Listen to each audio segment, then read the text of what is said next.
Life is precious, and we all have the opportunity of living it to the fullest. Unfortunately, so few of us know how to manage it all. How do we account for our opportunities? How do we account for our time? How do we account for our relationships, health, spirituality, homes, finances, influence, and careers? How do we account for the one life we have to live? I am so glad you asked. In this program, you will find answers to all of these questions and more.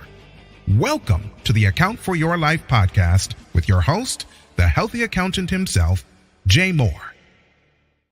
What's happening, everybody? I'm going to welcome you back to another episode of the Account for Life podcast. And here's what we're talking about. You got to do this one thing in order to stay out of trouble. And so have you ever heard stories about, someone saying, man, I was in the wrong place at the wrong time? Man, that was something that was etched in my mind as a young kid. And there were so many stories of friends and people who was just in the wrong place at the wrong time, found themselves in jail, and sometimes found themselves dead. All right, so guys, let's jump right into this. And this is stemming from the Proverbs, Proverbs 5, the whole chapter. This whole chapter is basically, Solomon's interesting because if you follow the plight of Solomon, Solomon asked for wisdom. Solomon had all this wisdom. He was doing all the right things, saying all the right things, and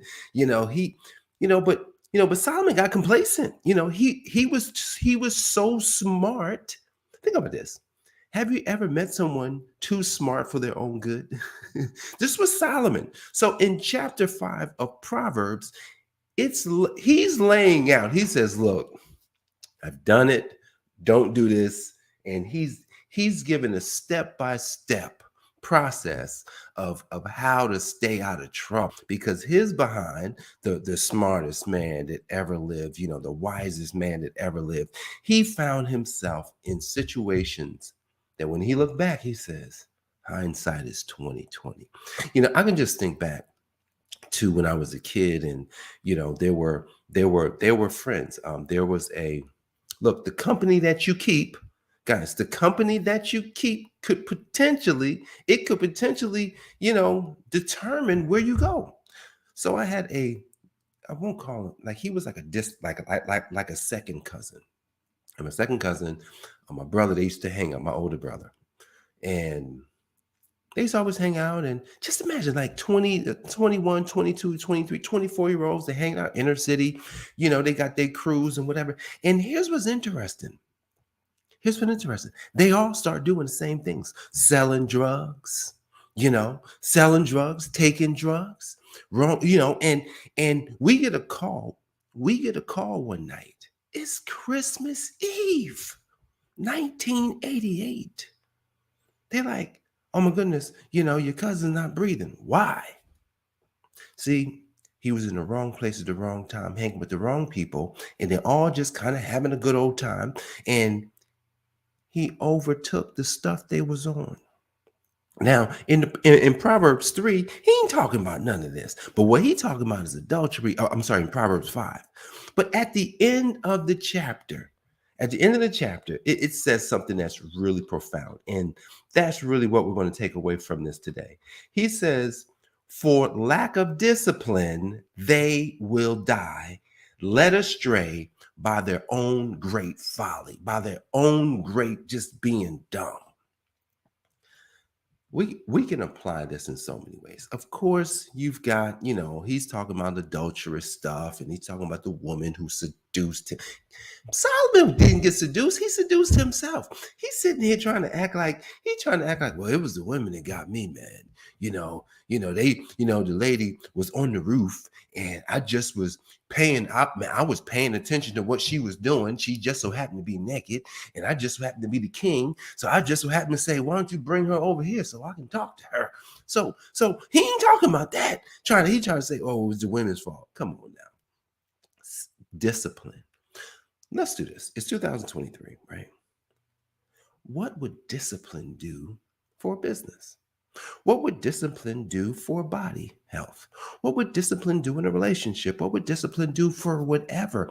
Think about, when I used to think of discipline, let me ask you a question. When When you think of discipline, just going back when you were a kid, what's the first thing you think of when you hear the word discipline?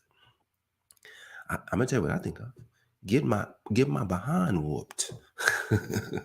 That's how I equated discipline. So that's why many of us don't like discipline, because how we was introduced to it, it was just like, ouch. But really, it's ouch. Because when we don't do the things that we're supposed to do, it's ouch. And what happens is it becomes normal. Imagine this. Imagine something that really isn't normal. Like if we were to go all the way back to, to being a newborn baby. And we can get out here in like 2 minutes, maybe 3. We're gonna set a record today. A newborn baby has no awareness of anything. So the newborn baby doesn't know how to eat. The newborn baby doesn't know how to think. The newborn baby doesn't know how to talk. The newborn baby doesn't know anything about anything. It doesn't know whatever. But when the baby comes into the world, the baby is shown all the stuff. So when we look at the production of our life, it started out from the beginning with those that helped us. And here's the thing. I'm not complaining. It's just that discipline is at the forefront of everything, because me not being, listen, I wasn't disciplined. Listen, my kids came into this world. I was not disciplined at anything. I'm going to tell you what I was disciplined at. I ain't going to get into that because we're getting out of here. Look, I wasn't disciplined. And if I wasn't disciplined, then that just means that it transferred on to them. So I introduced my children into a world of no discipline. How do you change it? All right, this is where we're going to get out of here in just a second. Here's how we change it. I don't try and change it in them.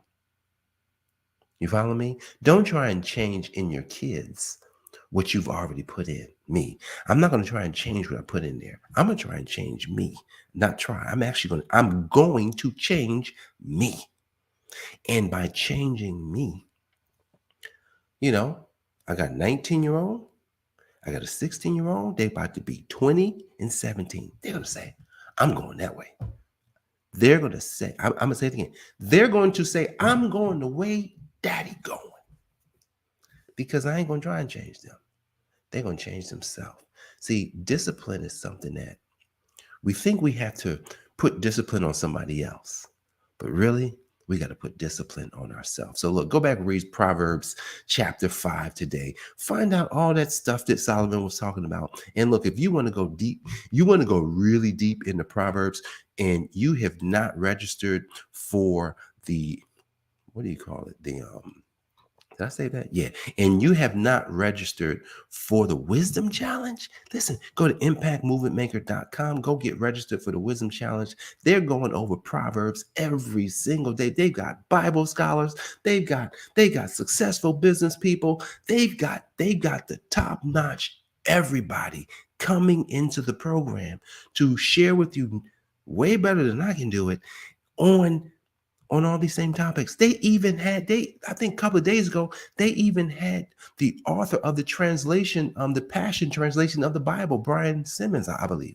He wrote, and he came in to teach on this same stuff. So go get registered for the Wisdom Challenge at impactmovementmaker.com. That's my affiliate link.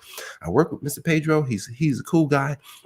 And yeah, it's free. So go do it. ImpactMovementMaker.com. Guys, I appreciate you for joining me with this episode of the Account for Life podcast. Jamie, one, a healthy accountant, help you to account for life. God bless. I'll see you in the next episode. Peace. Thanks for joining us, listening friends. We are so glad you invested this time with us. Always remember, you only have one life to live, so live it to the fullest. This has been the Account for Your Life podcast with your host, the healthy accountant himself, Jay Moore. Until next time, make it a great day.